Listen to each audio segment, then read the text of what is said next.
everyone. Thank you very much for coming here. Welcoming you in Cannes.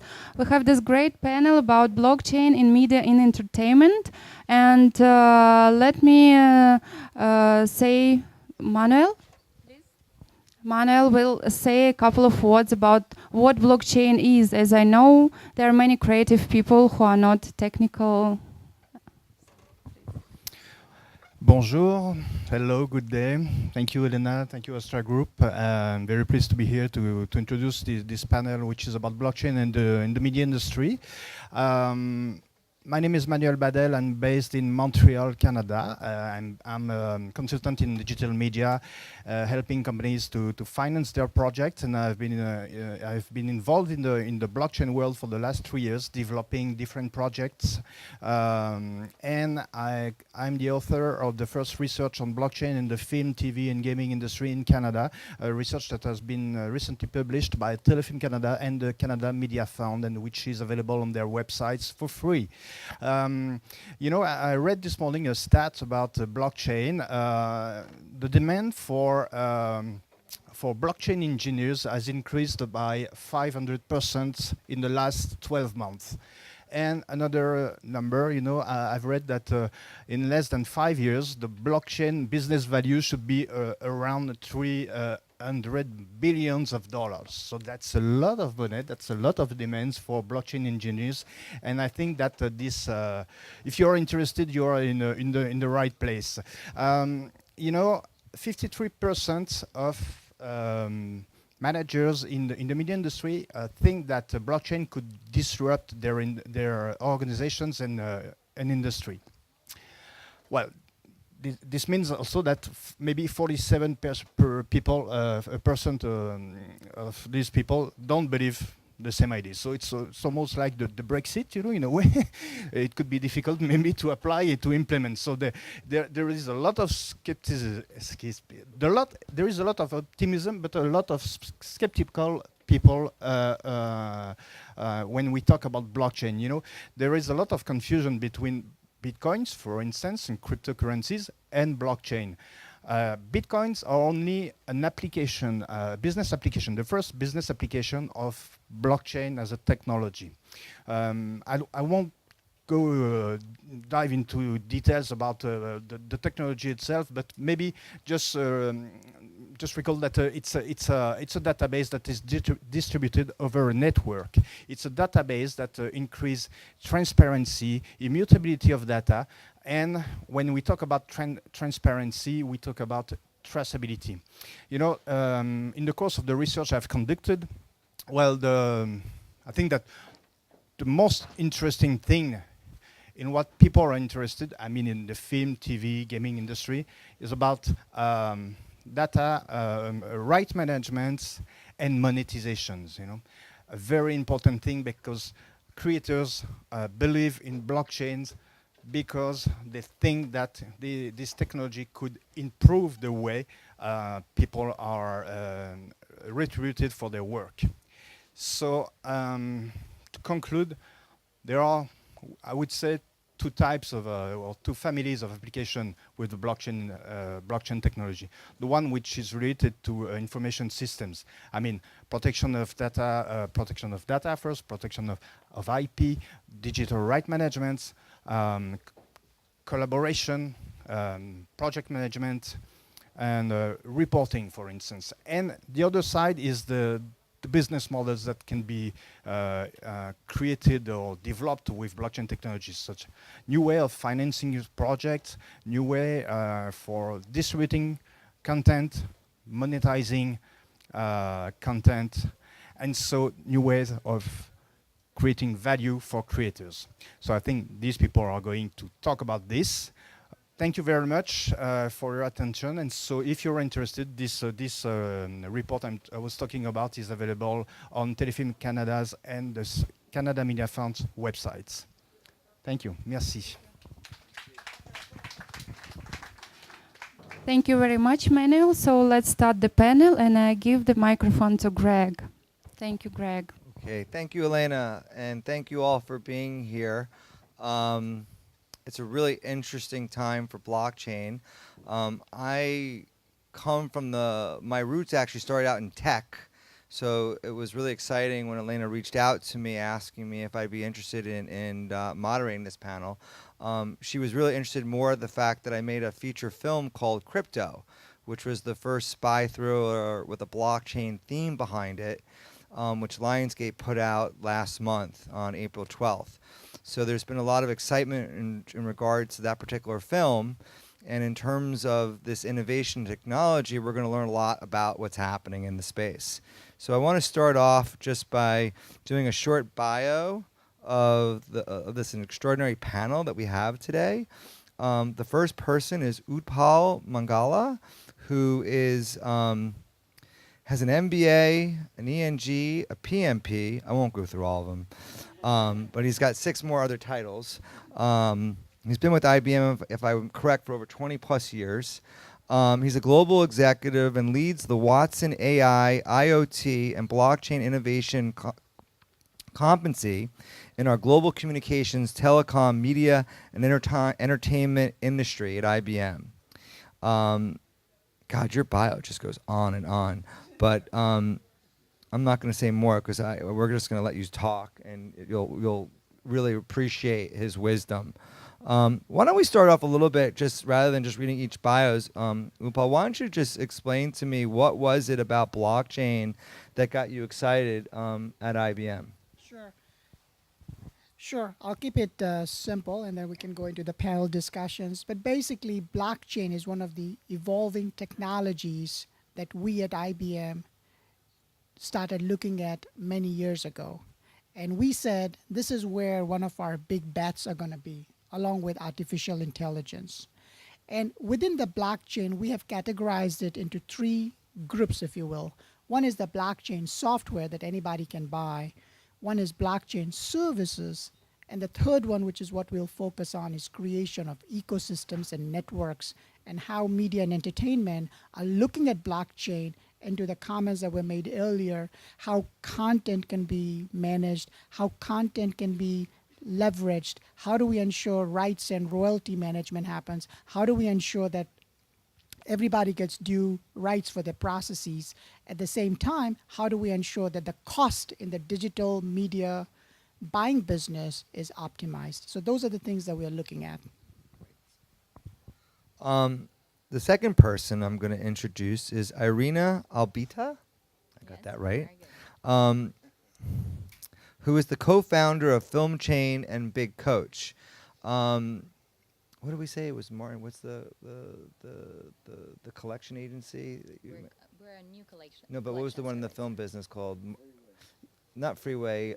Vintage. For anyone who knows about Vintage, anyone in the film business, but basically Vintage is the film collection arm, and essentially that's what FilmChain, which she was explaining, is going to catalyze in the blockchain world.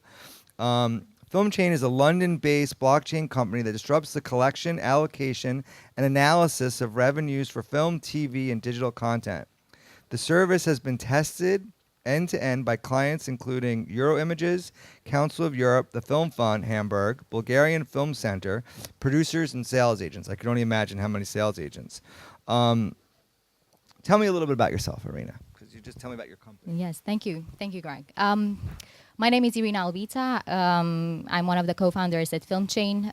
Maria Tinjala, my co-founder, she's here with me. I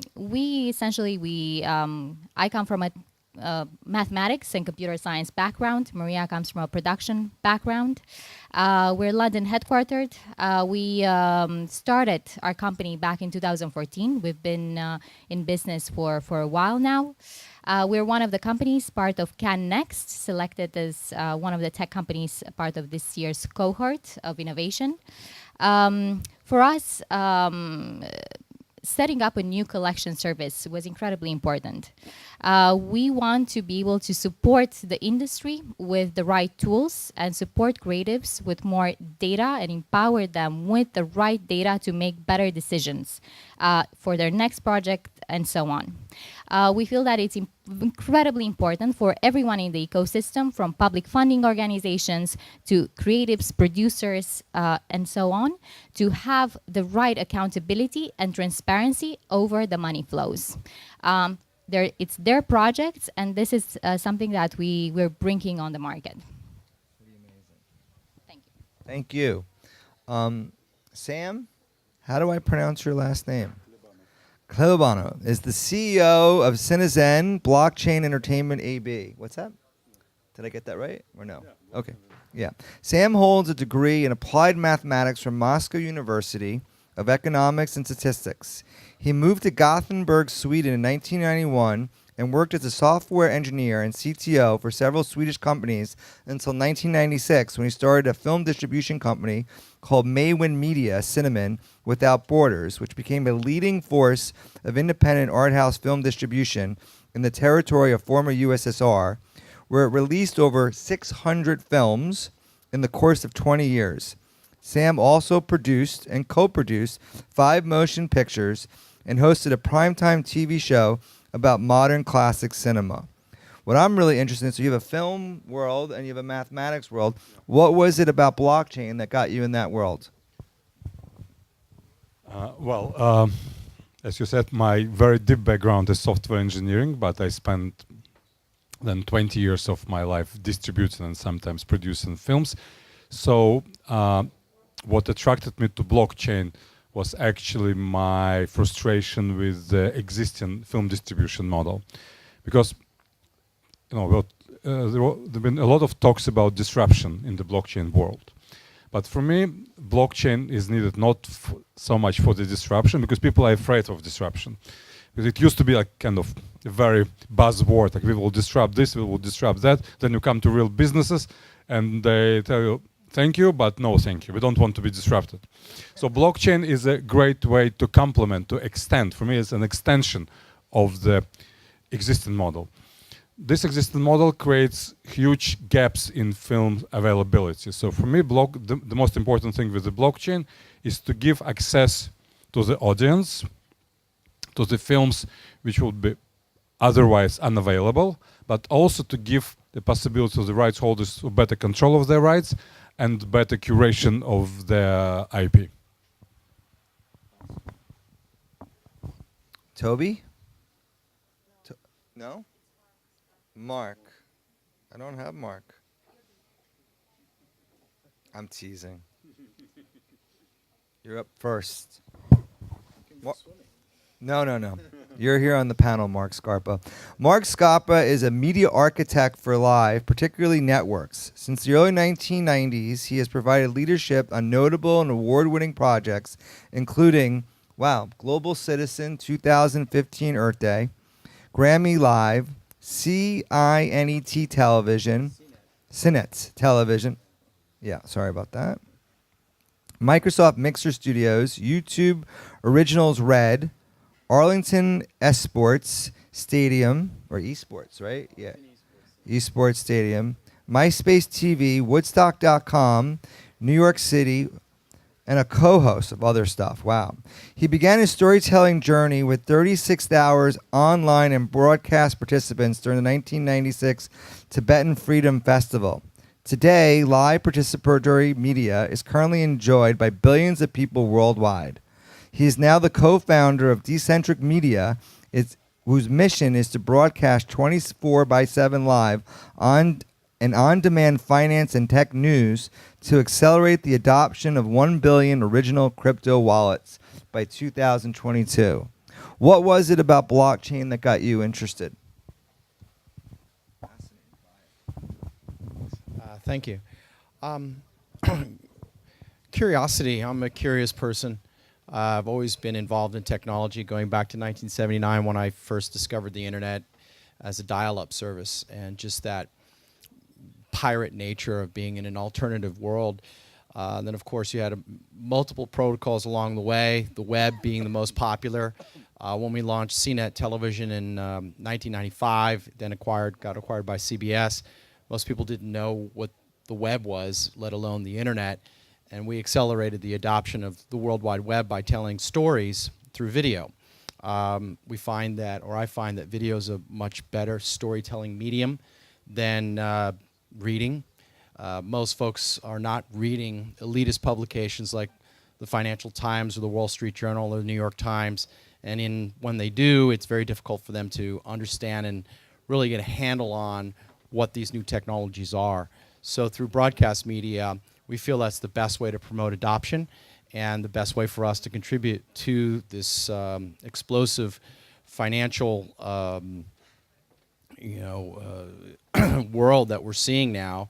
On a personal level, I also like the anarchist element of it, which is clearly the concept of not having financial monies controlled by a central bank or a central government. And we think we want to continue to promote that through a 24/7 media channel. That's amazing. Incredible group of people. And last but not least, my dear friend, colleague, associate, attorney, Harris Tulchin, is a veteran entertainment lawyer, producer, producer's rep, author, and professor of motion picture law. He has represented many studios, he's represented major studios, including Sony, Universal, MGM, and UA, United Artists, and has produced over 15 movies, and is the author of the Independent Film Producer Survival Guide, which I highly recommend for any filmmaker that wants to get into the business. He has sold or licensed hundreds of films, represents many sales agents in the marketplace, as well as writers, producers, and directors. One of the films Harris is handling in the market is the film The Comeback, Trail, starring Robert De Niro, Morgan Freeman, Tommy Lee Jones, James Marsden, and Zach Braff. And more importantly, I think Harris has a blockchain technology company that you represent. I'm curious, Harris, what made you decide to get involved in Cinezen? Well, Sam and I got together in Venice, right? Rome. And, I was wondering about this guy walking around talking about this blockchain stuff. How many years was it? Couple years ago now. Well, a year and a half. Yeah. But it feels like it was 10 Yeah. years ago. And we started to talk and really talk about what he was doing in the business and changing how distribution should work, and the fact that, as he was saying, that a lot of great films are simply unavailable throughout the world because the sales agent hasn't been able to sell that territory.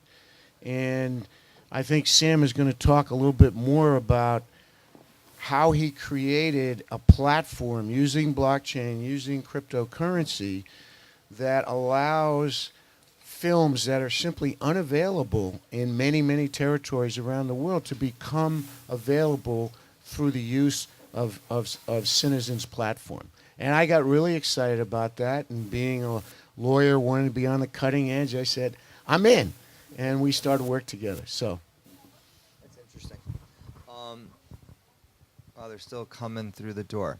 That's a good sign. When you think of blockchain, for me, I always think of like Uber, right? There was sort of a control system that, if you wanted to get into a cab, you had to go in a taxi. Now, you basically go on your device, you put your location, you hit Uber, and you can go anywhere in the world. I'm curious, in terms of the panel, do you see blockchain in that same way, in terms of as a disruption in terms of the economic system?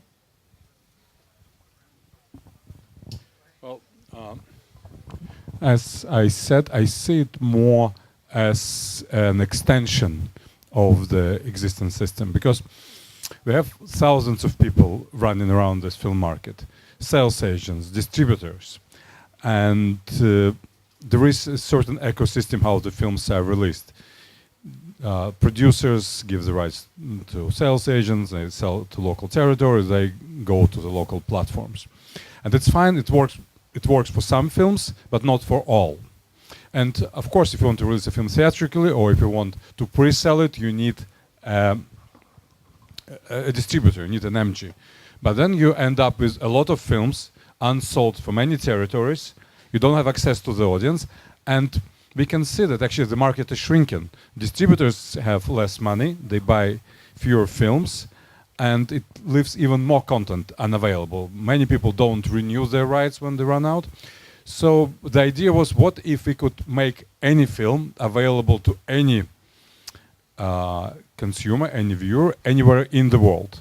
And this consumer can pay directly to whoever owns the right. If it's a local distributor, the money goes automatically to the local distributor. If it's a sales agent, it goes to the sales agent. If it's a producer, the user pays to the producer. It doesn't matter for the user to whom. What's important, that the user knows, okay, I'm buying from the legitimate rights holder.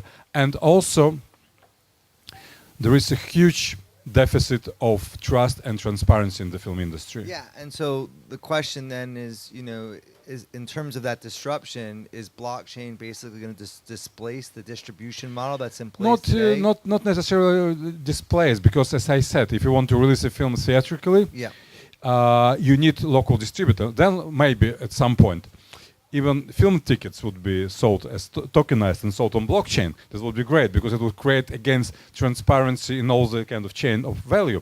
But it would, I believe you would always need distributors, but distributors will not remain your only way to reach the audience. To reach the marketplace. To reach the marketplace, yes. So let's talk a little. I'd like to add on top of Sam, and we're big fans of Sam's platform. The one thing that is really important for us, and going back to the roots, blockchain is, in simple terms, a very simple way of storing records. It's a piece of code, and the reason why it's decentralized is because it's not just maintained by only one individual, one accountant, let's say, but by a large set of individuals. And what the blockchain creates for any entity, any film production, any larger enterprise, it creates a single source of truth. And this is something that it's incredibly important, because when you have a single source of truth of all the revenues that your content generated, anyone in the production that has visibility over those revenues can have a look, and everyone shares the same information. This creates interoperability between different departments, the sales, the marketing, the investors, and it makes information much more easily transferable. So going back to your question about Uber and how it relates to the blockchain. So Uber runs on a centralized server architecture. Uber could be shut down tomorrow, just like Facebook has been turned off, and Instagram and all these other platforms. What Uber did was accelerate the concept of the sharing economy. This is an idea, an ideology. It's not a protocol. Blockchain is a protocol ultimately, like the World Wide Web, but technically not a protocol. But let's just call it that for the sake of discussion. What it can do, though, in the context of Uber, is you have millions and millions of drivers and hundreds of millions of users. So if you were to tokenize the Uber crowd sharing experience, you can literally look at earning tokens every time you go into an Uber. And think of it as a reward system, points and credits. They're starting to do this now. They're giving you cash and so on, but it's not a tokenized system. If it were a tokenized system, again, going back to your question, you could actually take those tokens that you've earned and trade them, in essence, sell them on an exchange, just like you could sell stock on NASDAQ.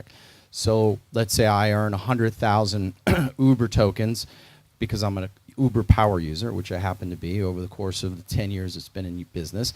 Those tokens might be selling for maybe a fraction of a penny on Coinbase or on Binance, for example. Now I can actually get cash back, or I can use it to buy some other tokens, or I could use it to buy other products and services from other third-party corporations. So Uber is a great example of a company that could go in a blockchain direction, meaning become a decentralized architecture so that their company would not, in fact, be taken down at any given moment, which could happen through hackers. It could become tokenized, which would then give more value to the drivers and to the consumers that use the product as well. So that's something I'm sure they'll look at some point, but they didn't at this point because they just did a pretty wonderful IPO. It will take them some time to get there. Whereas you look at a company like Facebook, for example, which has a pretty significant blockchain initiative, and they're about to actually tokenize Facebook. So that's a situation where you have everyone in this room probably has a Facebook account. Imagine every single like, every post, every time you look at something, every ad you click on, you're in essence making, earning Facebook tokens that can then be redeemed for other things, depending upon how Facebook decides to write those smart contracts. And just to add on that, then essentially the jukebox, like the old jukebox, could become the new digital library where people could, through their tokens, buy the content that they want, which would then decentralize the distribution model. If I'm following your logic. Yeah, I think that's another analogy. Sure, I'm a little different, but when you're talking about the music industry, you could look at Spotify, for an example, becoming a tokenized platform running on a blockchain. Well, I mean, what we do at Cinezen is presently is we license rights, and there's a. So is there like a blockchain right, or what does that look like when We you say? call it a blockchain VOD right. So you created a new right. terminology Exactly. in your architecture. We designed a license agreement just for this, and so we license the rights mostly from sales agents and distributors, and sometimes producers. But the cool thing about our license agreement is the owner of the rights can decide what the term is. They can decide what price point they want to charge. They can block any territory that's already sold. They can take the rights down at any time. But you can do that also on Vimeo today. In a VOD architecture, what you just described, you can do the same thing, which is great. Well, Which is basically giving the freedom back to the artist in terms of the buying power. Yeah, but just to add on to that, just the differentiator with blockchain to the stuff that Harris just mentioned is you are creating provenance and immutability, which without getting too technical means nobody can mess up with that. It's stored, it's permanent, it's auditable. And in fact, from a rights and royalty standpoint, that's one of the use cases we are looking at very seriously, because once a music player or a recording artist or even someone who's creating a story puts that on the blockchain system, he or she will have the full authority on that from a patent standpoint, from a copyright standpoint, from an IP standpoint.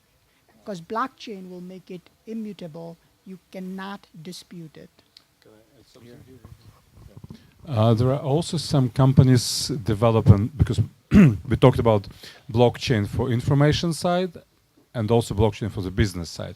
So there are companies developing systems of tracking the rights on blockchain, like the rights ledger.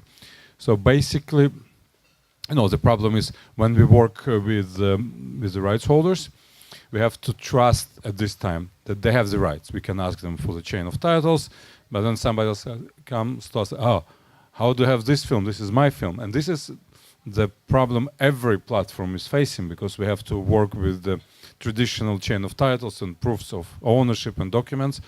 But if every transaction of the film rights is stored on the blockchain, then it would create exactly immutable and incorruptible system of information, so we know exactly what's going on with the rights. You would essentially, it's like Napster, you would be empowering the artist, which is essentially what everyone wants. You have the ability now to, in a way, it seems logical that part of that distribution model will be displaced. The middleman will be cut out, essentially, in that new paradigm shift. But I don't want to get too. That's just my opinion. I just don't want every distributor here to get scared. No, but it's okay though, because as a filmmaker and as an artist, the whole point of creating content is for everyone to see it. And so, you're essentially what blockchain is doing, it's leveling the playing field. So it's no longer at the choice of Netflix or Apple or wherever that VOD platform is going to be. Now, that particular consumer or that artist has the opportunity to now reach a larger audience through that technology. Yeah, it was good that you actually mentioned Apple and their power, because Apple is a dominant iTunes TVOD platform, And as a distributor, I worked a lot with them. And actually, this project, Cinezen, was born out of my frustration with Apple, because they have enormous power over visibility of films. Lots of people give them films, and then Apple decide what would be the tip of the iceberg. Yeah, no, they curate, Exactly. decide, and Exactly. level And they decide what would they sell and what would they throw to the mass grave of films, which is their back catalog, where nobody can find anything. So what blockchain is great for? Blockchain is great for sharing revenues, because you can split revenues using smart contract in many different ways. So what we can do, we can incentivize curation and influencers. So we can create decentralized front end where different people can have their own kind of sub platforms. So we call it stores, and they can curate their content themselves, and the artists can curate their content. Which I think that's where the disruption is. Anyway, you wanna say something? Yes, actually around, as Sam mentioned, around revenue distribution. In collection services, when we support film productions to collect revenues globally, and then allocate those revenues immediately in real time and with real-time reports to all the beneficiaries including public funding organization. For example, we have one of our clients is backed by Hamburg Film Fund, by Eurimage. All these become beneficiaries at the end of the day, and every time $10,000, $1,000 flows through the system, that money is being split automatically with every beneficiary, and every beneficiary has the ability to withdraw those funds in real time. And one of the things, because some of the panelists talked about tokenization, cryptocurrencies, I think it's very important to say that not every blockchain product needs to be based on cryptocurrencies. We operate fully in euros, dollars, and pounds. We have banking partners that support us. Although the underlying infrastructure is blockchain, we collect in dollars and euros, and we allocate payments at the end of the day in dollars and euros. What about PayPal? Okay, that's what I'm asking. All right, I'm going to open it up to the crowd. I'm sure the audience must have some questions. No questions? Here we go.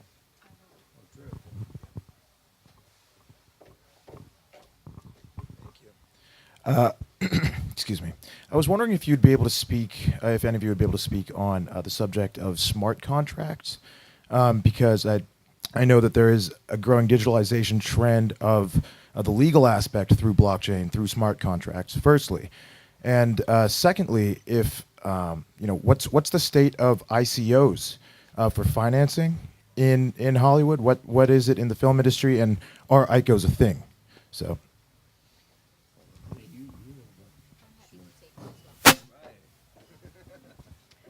Wonderful. So essentially, when it comes to smart contracts, and I really recommend this, Manuel Badel wrote a wonderful report that's very equilibrated and explains very well smart contracts in the media industry. What are smart contracts? Essentially, they're a piece of code a software that every time that codify payment instructions in a recoupment schedule. So every time you have money coming in, the smart contract would be able to automatically split that revenue with anyone involved.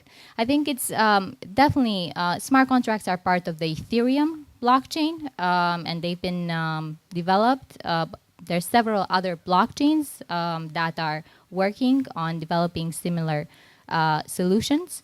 But when it comes to ICOs, I think we've seen definitely a slowdown in the it's called the crypto winter. That if anything did a very good thing, which is taking out of the market a lot of projects that were not legitimate.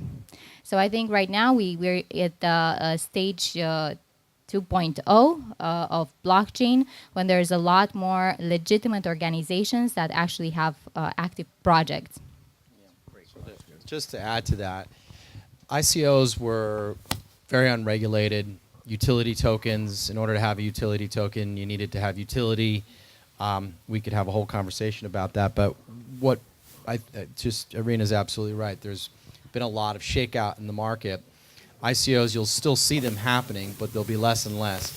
What's more popular now is more security tokens and even more popular moving forward, you're going to see what's called IEOs, initial exchange offerings. So again, you have an exchange. Security token could be a security. Just to look at that, it could be against a piece of land, real estate, oil reserves, agriculture, your media assets. If you have a massive library of audio or video or whatever it might be, it could be equity. So that's an example of tokenizing a security. There's no utility to that token. It's a fundraising vehicle. IEOs, you're doing that with an exchange. So let's say a Coinbase or a Binance or a Kraken. The reason why IEOs will become popular is it cuts down your legal costs tremendously. There's a thing called KYC, know your customer. In order to actually take that money, you have to have proper KYC, especially in the States and a lot of other jurisdictions worldwide. Also, they have a built-in group of, all that KYC has already been done in advance. If you have your own exchange account, your driver's license bins upload. You're, in essence, an accredited investor at that point. And they have a user base of millions and millions or tens of millions of people. So you're doing a listing. You're listed on that exchange, so it's immediately tradable. And they'll just take a percentage of the funds that are raised. And that's a great direction to go, and you'll see a lot more of that as time moves on. Okay, we have time for one more question. The gentleman right there.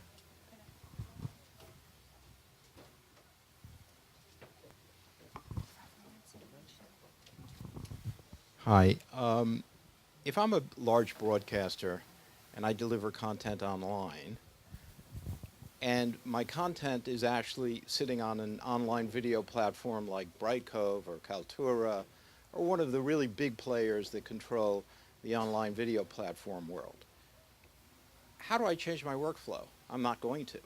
There's no chance that I'm going to change my workflow in the next year or two. That's a very unlikely event. Yeah. Therefore, I just don't understand how any of this is going to scale. Yeah, I don't see a single broadcaster out there of size that is going to move off of its current workflow. That's question number one. I think let's address that one because I think we all have an answer to that one. I'm going to take a crack at this because I've been doing online streaming since 1996. All of those companies that you've mentioned, I know the board members, the investors, the CEOs. So do I. Okay. So you made a mistake. Wait, hang on. I'm a co-chair of a company that the talks to them about these mistake that you issues. made was putting all of your assets on one of those software as a service platforms. What you need to have is your library stored somewhere in perfect quality digital video. So it's a separate storage system altogether that's a cold storage, if you will. It could be on tape, it could be wherever it is. And that's where your hard assets live. And that allows you to then move from any CMS to any CMS. There's so many people like you that they started out on Brightcove, right? And now they're trying to move over to, say, Kaltura or IBM or whomever. And they never, ever had their main hard asset archived. That's the biggest mistake you can make. You have to have that first. Then you can transfer it to any platform at any time, anywhere, in perpetuity. Like a 70 millimeter negative, print, right? Or 70 millimeter negative, right? You can turn that into any digital asset you want until the end of time. Same thing with your final output of your film, whatever it might be, or your video that you shoot. I highly recommend everyone do that. There's plenty of other online storage systems or cold storage systems that you want to explore for your digital assets. It's a DAM. It's a digital asset management system. It's not a content delivery system or a content management system for the end consumer.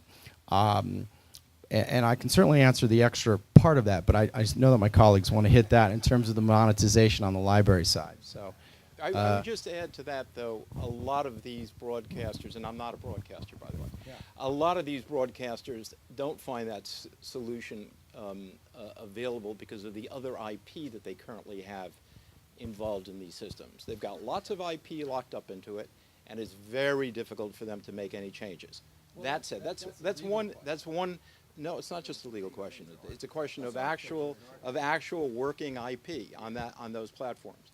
Okay, the other thing that I'd like to just talk about for a second is we've all watched PewDiePie move from YouTube, where he's got 95 million fans, to DLive, which is a small P2P video sharing platform. And everyone was very, very excited about that. They thought that was the beginning of a very big move. And what happened? Lo and behold, a total of 0.25% have moved from YouTube to DLive. How does that scale? That's all right. That's it. That just answering that question again. Go if you want to answer. For us, well, we haven't started working with broadcasters yet, but we've been working with lots of distributors and sales agents. So first of all, we try to make the workflow really, really simple and easy.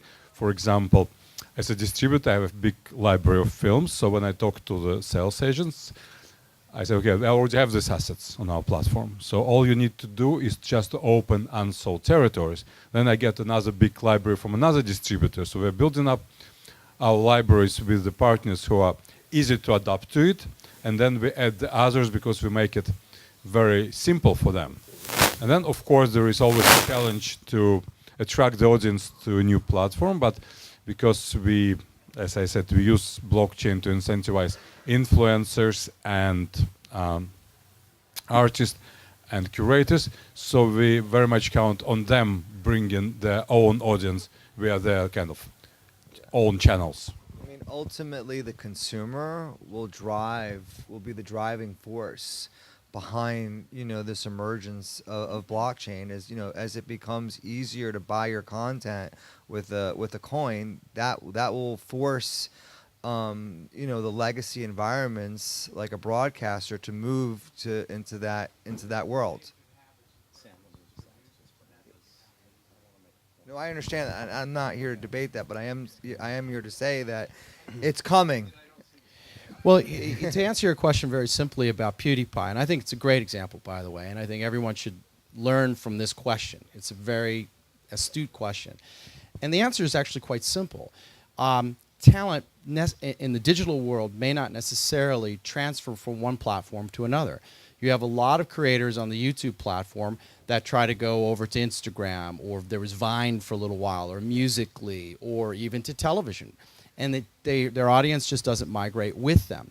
So I've always said you have to respect the platform that you're on. If you're on YouTube, it's a certain type of programming format that works for that particular platform. Just like if you're on Instagram, it's a certain type of programming that works for that platform.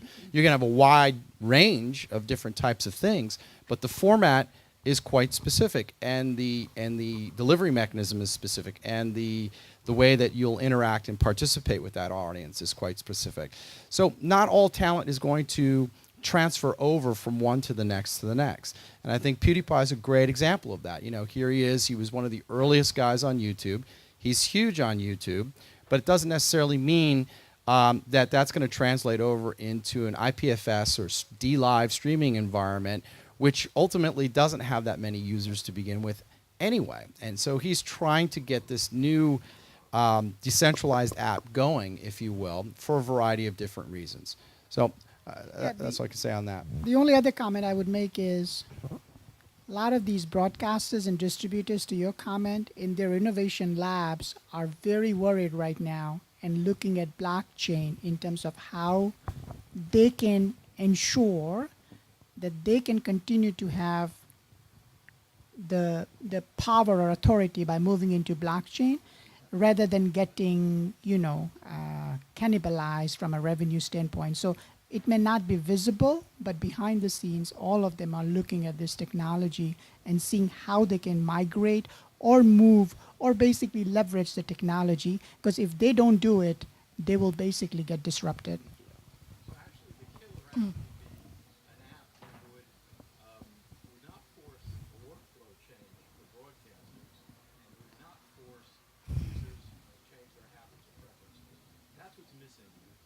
So I would like to comment on that. At FilmChain, we've actually been in conversations and in advanced conversations, and we're